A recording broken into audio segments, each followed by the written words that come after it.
When we think of the best helicopters in the world, we will always think of the most modern, unique, and impressive helicopters. Things such as the A64 Apache, the K-52 Alligator, and the Eurocopter Tigers. The Russian K-52 is a unique design in itself, and it has its own cult following. But when your average Joe looks at this helicopter, they basically say it's a Russian Apache. The history of this helicopter is incredible as well. The Mi-24 helicopter is a very interesting and incredible design concept. Having the capability to engage the enemy while carrying troops was incredible. However, the Russians wanted a fully dedicated helicopter that was going to excel in the role of an anti-tank. Two design bureaus showed up for the competition of the next legendary Russian helicopter by the name of Kamov with the K-50 and Mil Design Bureau with the Mi-28. Eventually, Kamov won the competition in the 1980s, but after some more testing, they realized that having one operator is not enough. Due to the fall of the Soviet Union, the entire helicopter competition fell short. Mil acknowledged the flaws with the helicopter and decided to change them in the upcoming years. Eventually, the competition was reopened, and the Mi-28N was the final choice. The Mi-28N was a very good upgrade that was needed. A pair of brand new engines, including various upgrades to its thermal optical systems, and overall necessary improvements towards its night vision equipment and avionics. The Mi-28N went into the service in parallel with the K-52. K-52 itself was the successor of the K-50, which was reevaluated to be a twin-seater. Eventually, the modern technology paved the way for more digital and precise weaponry, and both of these helicopters were in desperate need of an upgrade, and this is how the most recent and brand new variant of this helicopter was born. The addition of the ALMAZ Radar, the new MAW and infrared countermeasure system, digitalized avionics and optical systems that do not want you to vomit every time you look at it, and finally the ability to carry out the most lethal and brand new weapons in the Russian arsenal, including the Vikhrs, Khrizantema ATGMs, and LMUR fire and forget missiles.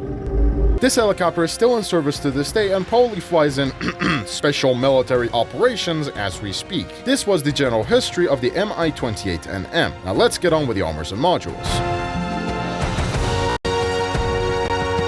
Welcome to the Armor and Modular Protection Analysis, where we basically analyze the armors and modules inside of a vehicle. Today's helicopter is the Mi-28NM. Now the first thing we need to take a look at is the crew. This helicopter has a pilot and a gunner sitting in a tandem seat configuration. The crew has CCIP on all of its weapons, including an EEGS for the gun, a fully capable and useful missile approach warning system, alongside a very reliant IRCM with 128 countermeasures, a laser warning receiver, night vision and thermals alongside a very promising optical systems, helmet-mounted sight, a new generation and upgraded radar warning receiver, and an ALMAZ multi-millimeter wave radar. This helicopter has 3 self-sealing fuel tanks situated at the center of the fuselage with these fuel presets. The fuel presets on this helicopter is lower than the average, and overall it feels relatively nice to have 26 minutes of fuel instead of 1 hour on the Chinese helicopters. If you want to play long sessions of Heli PvE, I would recommend you to pick up the 30-minute option. And even if you're set on fire, I'm sure that the fire extinguisher will be a good friend, since this helicopter does in fact have an automatic fire extinguisher. This helicopter has 2 Klimov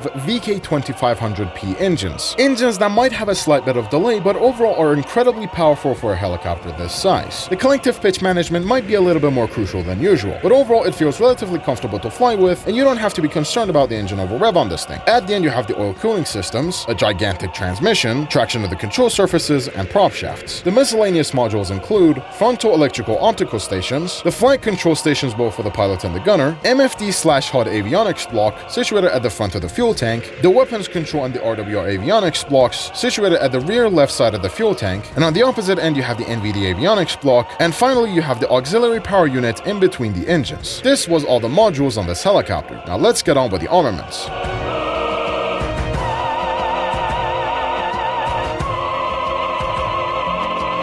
Let's start with the unguided rockets, with the S8KO and the S13OF, 1 pod installed on all pylons, 20 S8KOs and 5 S13OF rockets per pod, giving you 80 and 20 respectively. Both of these rockets feel absolutely incredible for rocket rushing. Both are already great in their class, and the CCIP feels more promising than usual. The S13OF has plenty of explosive mass that will give you plenty of shot opportunities. The S8KOs, on the other hand, requires more precise aiming but gives you more room to improve your accuracy. Up next, we have the 9 M39 Igla air-to-air missiles, 4 installed on All pylons? Gaijin, when the hell did you add that? Oh, well, I guess I have to thank my friend Mina for that one. Also, Shima, get Mina's sword back. God damn it. I can't see anything. Giving you 16 missiles total. The Igla missiles are basically manpads that have decent maneuverability and impressive range, but it does not have any proxy fuse, and you have to sacrifice the main ground attack pylons to install on one pod. However, unlike the Apache, you can carry 4 instead of 2 on each pylon, meaning that you can have some interesting combinations to have in different scenarios, especially in Heli PvE. Overall, it wouldn't hurt to use them, and I would recommend you to try them out. Up next, we have the 9 M120 ATAKA missiles, 4 or 8 installed on the outer pylons, giving you 8, okay, let's be honest, nobody carries out 8, 16 missiles total. The ATAKA missiles are generally nice for starting out as stock. You have a good explosive mass, impressive speed, and most importantly, you have great quantities of them and a tandem charge warhead. Overall, they feel nice, and the responsiveness and maneuverability will not disappoint you. Up next, we have the arch nemesis of every single warthunder player on the battlefield, the 9 K127 Vikhr missiles, installed on the outer pylons, 6 missiles per pod, giving you 12 missiles total. Ah man, I remember these guys used to be the absolute bane of the player's existence. Like, the maneuverability was on par with some of the best sackcloth anti-airs in the game, like the VT-1. The proxy fuse was foolproof, and the fact that the K50 was an absolutely incredible platform to be mounted on made it to be one of the most hated ATGMs on a helicopter in the game. Nowadays, they're just a shadow of their former glory. Anyways, how does it perform overall? First of all, it has a nice tandem charge warhead and explosive mass, a very good maneuverability and speed, and when it comes to penetration, it does not disappoint. However, there are 3 minor problems with this missile that might annoy you really bad if you're not used to it. 1. The missile's core is just wobbly in general, and over time, it might annoy you a little bit. 2. The burner will disappear after 3.5 kilometers. If you don't have any thermals or a keen eye, or you just play on a monitor that resembles the H-64A's Pilot MFD, you might have slight bit of trouble aiming at the weak spots, especially with maps with horrible weather. Oh my god! And 3. The horizontal firing window is extremely limited, while vertically it's absolutely incredible. And you don't have to move your helicopter up and down to align your missiles, as they themselves will literally do it for you. Oh, and I almost forgot. Since this missile is really fast and maneuverable and has a proxy fuse, you can literally use them against other helicopters up to 9.5 kilometers. This, alongside the fact that it's a beam riding missile that is not affected by any type of IRCM, makes it absolutely broken. Overall, it's a very capable multi-purpose missile that can be used against helicopters and tanks effectively. Up next, we have the 9 M123 Khrizantema, 4 installed on the outer pylons, giving you 8 total. The Khrizantema is one of the most powerful missiles you can have on this helicopter. The explosive mass is nice, and the tandem charge warhead and the penetration are absolutely incredible. The range is somewhat on par with the Vikhr missiles. Although the speed might be a lot slower, the maneuverability is still very much amazing. And overall, it's an incredible missile. Up next, we have a brand new weapon in our hands. Oh wait, did I forget the... Oh yeah,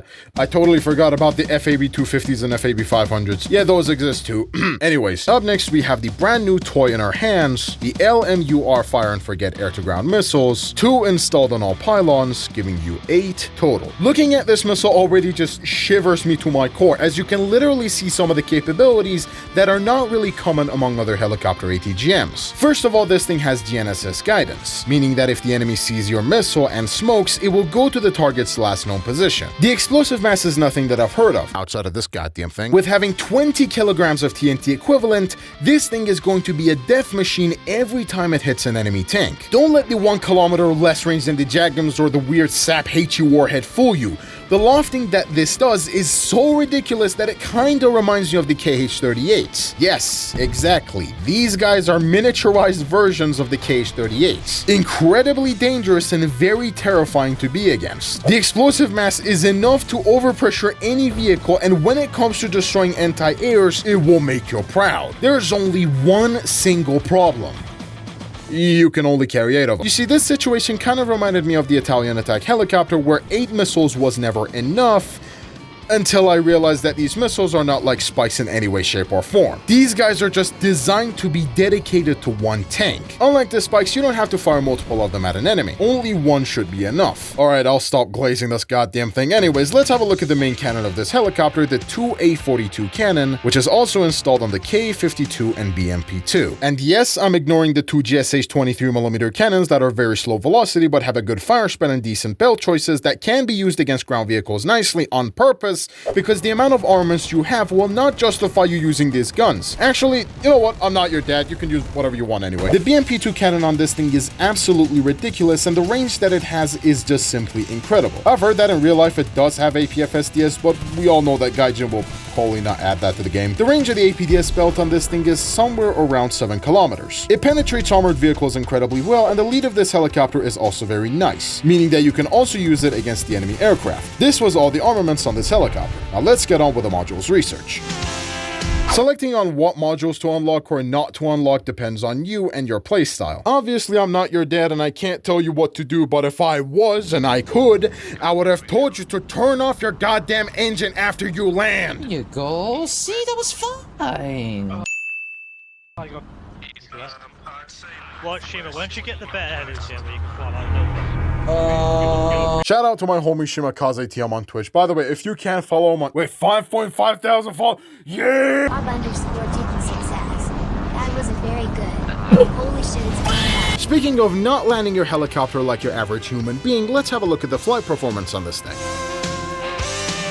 When it comes to its flight performance, this helicopter is absolutely incredible if the instructor wasn't screwing it up. If I were to tell you that this thing has slightly worse maneuverability than the Apache, you're going to laugh at me and say, "That's impossible, this thing wishes it could maneuver like an Apache." Well, let me show you how Gaijin basically screwed up the maneuverability on this thing. The pitch control is insultingly horrible for a helicopter like this, the yaw control is very nice, and the roll rate is serviceable to mediocre at best. However, if you switch to simplified controls, the pitch controls becomes a lot better, the yaw control is essentially the same, and the roll rate is pretty damn impressive. This is mostly Gaijin's f*** up as the instructor limits the helicopter quite a lot, and this is extremely crucial. When you try to turn in this thing or aim this helicopter slightly higher or lower, it is going to take a lot more time than the Apache. Well, you could simply switch to simplified controls and do the same thing a lot faster, but with less precision. I hate the way Gaijin sometimes does these kinds of stuff with the instructor, and this is one of the major pet peeves of mine. Similar to how Mirage F1 takes at least, 2 seconds to start pulling its maximum G overload, while in sim controls you can just instantly pull it up. Your top speed is very nice, however there is one major issue that has to be addressed. Once you go beyond your speed limit, your helicopter starts to tilt to one direction, a little bit too much than usual. This is common on other helicopters as well, like the Apache, but on the Mi-28 it's a lot more bolder than some of the heaviest helicopters like the Mi-24. Overall, I hate the way that Gaijin has been implementing this maneuverability, and it does the job if you know how to work with it, but I didn't like it personally. Now let's get on with the Heli PvE. When it comes to Heli PvE, this helicopter might be a little bit lackluster at first due to the amount of fire and forget missiles it carries. But once you get your full set of armaments, you can finally switch and customize your loadout all you want. Let's go through all these 5 objectives and see how this helicopter can perform. Destroying the enemy assaults and defenses is very nice, but it really keeps you engaged with the battlefield. Unlike the Chinese or the American helicopters, you only have 8 fire and forget missiles, which can be a little bit lackluster if you try to engage them, so I would recommend you to pick up at least 1 pot of Vikhr missiles, 1 pot of Igla for destroying the enemy aircraft, and then you carry either 4 or 6 LMUR missiles in exchange for the Iglas. Speaking of destroying the enemy aircraft such as bombers and attackers, for some weird reason this thing has 16 Igla missiles, meaning that you can easily take them out one by one. But let's be honest, if you want to do that fully dedicated while having some firepower for ground vehicles, you can also refer to the previous loadouts that I recommended. Destroying the enemy bases is something that this thing can just eat up for breakfast, as you can destroy an entire base completely with a full set of FAV 500s. If you don't want to use the bombs, then don't worry, the armaments on this thing are still competent enough to damage them anyway. Destroying the enemy convoys could be just like the first objective. It keeps you engaged because you have to fire your Vikhr missiles at those convoys that are cluttered to hell, and fire your LMUR missiles at those that are out of the brain fart moment. Landing and capturing the enemy base can be also done right if you maximize your maneuverability. Also, in my previous video, someone mentioned that people are not talking about the fact that you should RTB to the base after you captured it so others can cap the point as well. Then I went to a Heli PvE match and I realized that people actually capture the base but don't care to go back and finish the objective. Yeah, I thought everybody knew that at first place, and hence why I didn't mention it quite a lot since a very long time. If you capture the base, go back and return to the ally helipad so others can also capture it as well. Now let's have a look at the ground realistic. When it comes to ground realistic, you're pretty much the best helicopter in the Russian heli tree.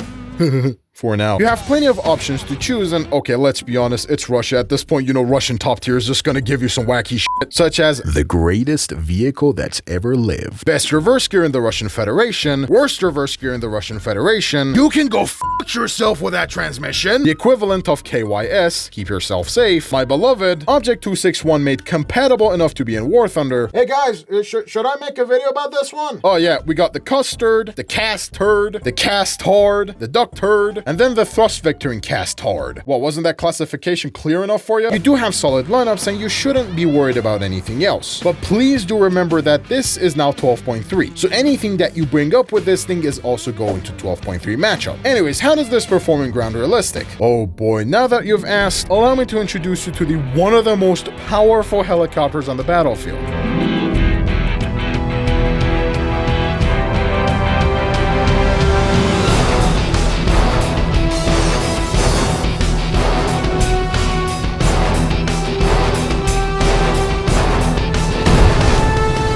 First of all, you have the first method of rocket rushing. As I said, it does an incredible job because the rockets are very much amazing, and it all depends on you on how to approach it. The second method is to be an anti-air by carrying out 12 Iglas and 6 Vikhr missiles to take down the helicopters, which it's as pointless as you expect. And the third one, go fully dedicated fire and forget ground mode. This can be a nice choice, but there is also a fourth way, which I would like to call the multi-purpose playstyle. You pick up this loadout and go on the battlefield. First of all, your primary objective is to shoot down the enemy ground vehicles. However, at the same time, there are some helicopters that might start to appear on your radar screen. Oh god, we had a radar and an IRCM on the... Oh my god, I forgot to cover that. Don't worry about it, I'll talk about it after the final verdict. Those helicopters must be dealt with, so switch to your Vikhr missiles and start going in guns blazing. This is where the Mi-28NM excels a lot more than the Apache and is the most powerful helicopter in the game. The Vikhr missiles are so good and so fast they can obliterate the hell out of any other helicopter a lot faster. If the hostile helicopter has an IRCM, use your Vikhr missiles, and if not, use your LMURs and keep destroying the enemy ground vehicles. And good luck on the battlefield. Oh yeah, right, sorry, my bad, I forgot about the IRCM and radar. You see, this little thing down here is an IRCM. It basically protects you against any kind of infrared missile that comes to your direction. I'm pretty sure that it should have some sort of a blind spot, but you know how inconsistent Gaijin is with these kinds of stuff. I mean, come on, man. Come on. They modeled both the IRCM blocks and the Apache and Z10ME, but didn't even bother to add any kind of modules at the bottom over here. I mean, honestly, I can't see...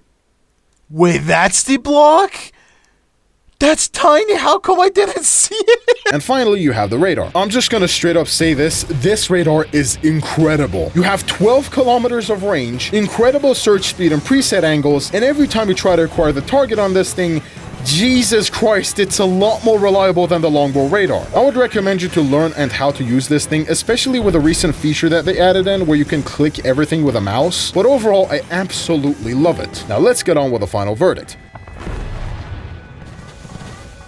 At the end, ladies and gentlemen, is this helicopter worth the research and the grind? Now listen, I know y'all K-52 fans are gonna be like, man, I wasted all my time grabbing this piece of shit and this thing gets modernized? Oh, hell no. Yeah, about that. Gaijin might actually add the newer version of the K-52M in the future as well. But to my personal opinion, it's a conventional helicopter. No shit. And it's a really good one. Outside of the mobility being a massive piece of shit that Gaijin casually fucked up, it was comfortable and very much powerful to use. Also, I do know a lot of people actually said in the previous video that Apache is not the best and this helicopter was, and gave me plenty of justifiable reasons as to why. I understand that, and I already knew the majority of the reasons that people pointed out in the comment section. It's just that in my personal opinion, the Apache is the best helicopter because everything that it has feels very good and comfortable, unlike its previous variant. Sure, its non-fire and frigate missiles are anything but great, but at the end it gets 16 JAGMs, which Gaijin doesn't really want to give its real-life performance for some reason. It maneuvers really well, and they finally upgraded its protection system from the useless Disco Light IRCM that it had, and overall it felt really comfortable in my hand when I was playing it. And when I think of the Mi-28NM, the only thing that I can think about is how powerful its weapons are